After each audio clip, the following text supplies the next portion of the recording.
Gulf breaking ന്യൂസിലേക്ക് സ്വാഗതം. പ്രവാസലോകത്തെ വിവിധ വാർത്തകൾക്കായി ഈ ചാനൽ സബ്സ്ക്രൈബ് ചെയ്യൂ. സാമൂഹിക മാധ്യമങ്ങളിൽ പ്രത്യക്ഷപ്പെടുന്ന വ്യാജ ഹജ്ജ് പ്രചാരണങ്ങൾക്കെതിരെ സൗദി മുന്നറിയിപ്പുമായി രംഗത്ത്. അംഗീകൃത ഹജ്ജ് ഓപ്പറേറ്റർമാരിൽ നിന്ന് മാത്രമേ സേവനങ്ങൾ തേടാവൂ എന്നും അല്ലാത്തവരെ പൂർണ്ണമായും ഒഴിവാക്കണമെന്നും അധികൃതർ അഭ്യർത്ഥിച്ചു. സൗദി സർക്കാരിന്റെ അംഗീകൃത ഡിജിറ്റൽ പ്ലാറ്റ്ഫോമുകൾ വഴി മാത്രമേ ഹജ്ജ് തീർത്ഥാടനത്തിന് രജിസ്റ്റർ ചെയ്യാൻ പാടുള്ളൂ. അല്ലാത്തപക്ഷം തട്ടിപ്പിന് ഇരയാവാൻ സാധ്യത ഏറെയാണ്. ഔദ്യോഗിക നുസുക് പ്ലാറ്റ്ഫോമിന് പുറത്തുള്ള ഹജ്ജ് സേവനങ്ങളുടെ എല്ലാ പരസ്യങ്ങളും വഞ്ചനാപരമാണെന്നും ഹജ്ജ് ഉംറ മന്ത്രാലയം വ്യക്തമാക്കി. മക്ക, മദീന പോലുള്ള സ്ഥലങ്ങളിൽ താമസ സൗകര്യവും ഗതാഗത സേവനങ്ങളും വാഗ്ദാനം ചെയ്ത് എക്സ്, ഫേസ്ബുക്ക് പോലുള്ള സോഷ്യൽ മീഡിയ പ്ലാറ്റ്ഫോമുകളിൽ പ്രത്യക്ഷപ്പെടുന്ന പരസ്യങ്ങളിൽ വഞ്ചിതരാകരുതെന്നും അധികൃതർ വ്യക്തമാക്കി. പാവങ്ങളായ തീർത്ഥാടകരെ കെണിയിൽ വീഴ്ത്തി പണം തട്ടാനുള്ള തട്ടിപ്പ് സംഘങ്ങളുടെ കെണികളാണിത്. ഇതിനോടകം ഓൺലൈനിൽ വ്യാജ ഹജ്ജ് പാക്കേജുകൾ പരസ്യം ചെയ്തതിന് 5 പേരെ പബ്ലിക് സെക്യൂരിറ്റി ഡയറക്ടറേറ്റ് അറസ്റ്റ് ചെയ്തതായി പ്രാദേശിക മാധ്യമങ്ങൾ നേരത്തെ റിപ്പോർട്ട് ചെയ്തിരുന്നു. തട്ടിപ്പ് നടത്താൻ പദ്ധതിയൊരുക്കി ഹജ്ജ് ചട്ടങ്ങൾ ലംഘിച്ചു എന്നീ കുറ്റങ്ങളാണ് പ്രതികൾക്കെതിരെ ചുമത്തിയിരിക്കുന്നത്. ഹജ്ജ് തീർത്ഥാടനവുമായി ബന്ധപ്പെട്ട സേവനങ്ങൾ ആവശ്യമുള്ളവർ ഔദ്യോഗിക പ്ലാറ്റ്ഫോമായ നുസുക് പ്ലാറ്റ്ഫോം വഴി സേവനദാതാക്കളെ കണ്ടെത്തണം. നുസുക് പ്ലാറ്റ്ഫോം വഴി 50-ലധികം രാജ്യങ്ങളിൽ നിന്നുള്ള അന്താരാഷ്ട്ര തീർത്ഥാടകർക്ക് ലൈസൻസുള്ള ഹജ്ജ് സേവനദാതാക്കളെക്കുറിച്ചുള്ള വിവരങ്ങൾ അറിയാനും സേവനങ്ങളുടെ ഗുണനിലവാരവും വിലയും വിലയിരുത്തി ആവശ്യമായ പാക്കേജുകൾ തിരഞ്ഞെടുക്കാൻ സാധിക്കുമെന്നും അധികൃതർ കൂട്ടിച്ചേർത്തു. Saudi data and artificial intelligence അതോറിറ്റിയുമായി സഹകരിച്ച് ആരംഭിച്ച ആഭ്യന്തര മന്ത്രാലയത്തിന്റെ ഏകീകൃത ഡിജിറ്റൽ പെർമിറ്റ് സിസ്റ്റമായ തസ്രീഖ് പ്ലാറ്റ്ഫോമുമായി നുസുക് പ്ലാറ്റ്ഫോം യോജിച്ചാണ് പ്രവർത്തിക്കുന്നത്.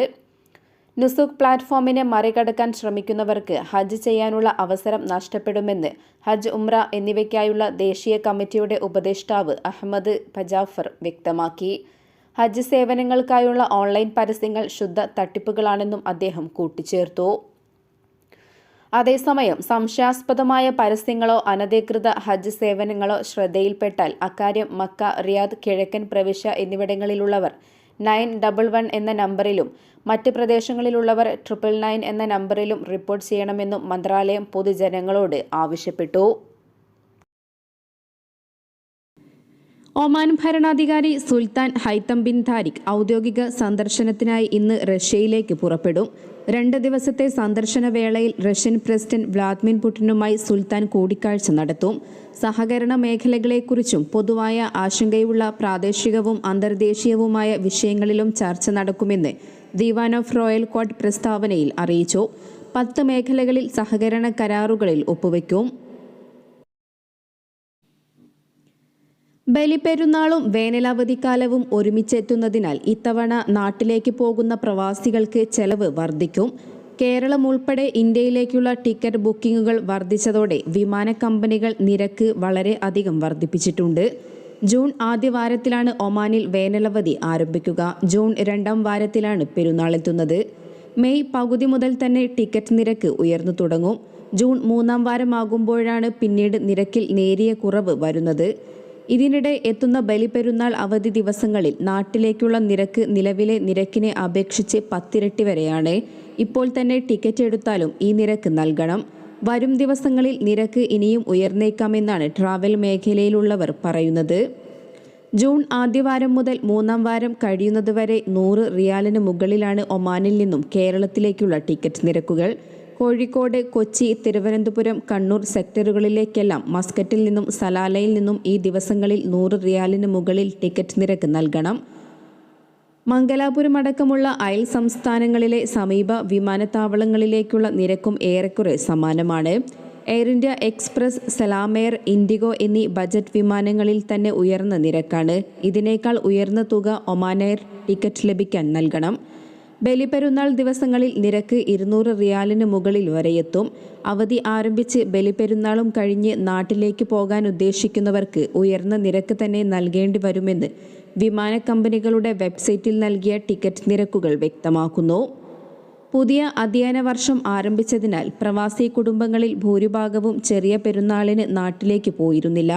സ്കൂൾ അവധി ആരംഭിച്ച ശേഷമെത്തുന്ന ബലിപെരുന്നാളിന് നാട്ടിലേക്ക് പോകാൻ കാത്തു നിൽക്കുന്നവർക്ക് ടിക്കറ്റ് നിരക്ക് ഇരുട്ടടിയാകും. 4 അംഗ കുടുംബത്തിന് നാട്ടിലേക്കുള്ള യാത്രാ ടിക്കറ്റ് ഇനത്തിൽ മാത്രം 500 റിയാലോളം ചെലവ് വരും. മടക്കയാത്രാ ചെലവ് വേറെയും. ഇന്ത്യൻ സ്കൂളുകളിൽ ജീവനക്കാർക്ക് 1.5 മാസത്തിലേറെയും വിദ്യാർത്ഥികൾക്ക് അതിൽ കൂടുതലും അവധി ഉണ്ടാകും. ഓരോ സ്കൂളുകളും അവധി ആരംഭിക്കുന്ന തീയതികളിൽ അറിയിച്ച് രക്ഷിതാക്കൾക്ക് ഇതിനോടകം സർക്കുലർ അയച്ചിട്ടുണ്ട്. ഓഗസ്റ്റ് ആദ്യവാരത്തിലാണ് ക്ലാസുകൾ പുനരാരംഭിക്കുക. എന്നാൽ ജൂൺ ആദ്യവാരത്തിലെ ടിക്കറ്റുകൾ ഇപ്പോൾ സ്വന്തമാക്കുന്നവർക്കും ഉയർന്ന നിരക്ക് തന്നെ നൽകേണ്ടി വരും.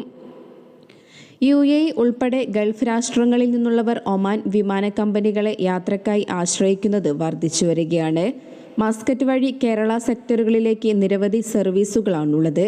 കണക്ഷൻ വിമാനമാണെങ്കിലും മികച്ച സർവീസും ലഗേജിൽ ലഭിക്കുന്ന ഇളവുമൊക്കെ ഒമാൻ വിമാനങ്ങളിലെ യാത്രയ്ക്ക് പ്രവാസികളായ യാത്രക്കാരെ ആകർഷിക്കുന്നു.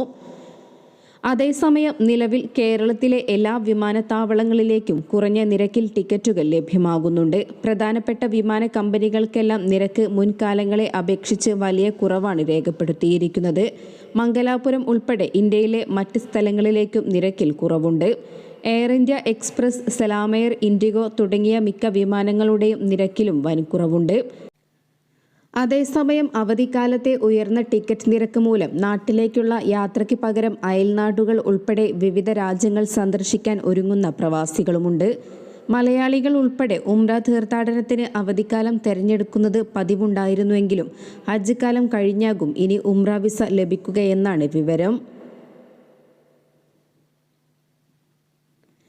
ഒമാനിൽ താപനില ഉയരുകയും ചൂട് വർദ്ധിക്കുകയും ചെയ്യുന്ന സാഹചര്യത്തിൽ വിദ്യാലയങ്ങളിൽ വിദ്യാർത്ഥികളുടെ കാര്യത്തിൽ കൂടുതൽ കരുതൽ വേണമെന്ന് വിദഗ്ധർ.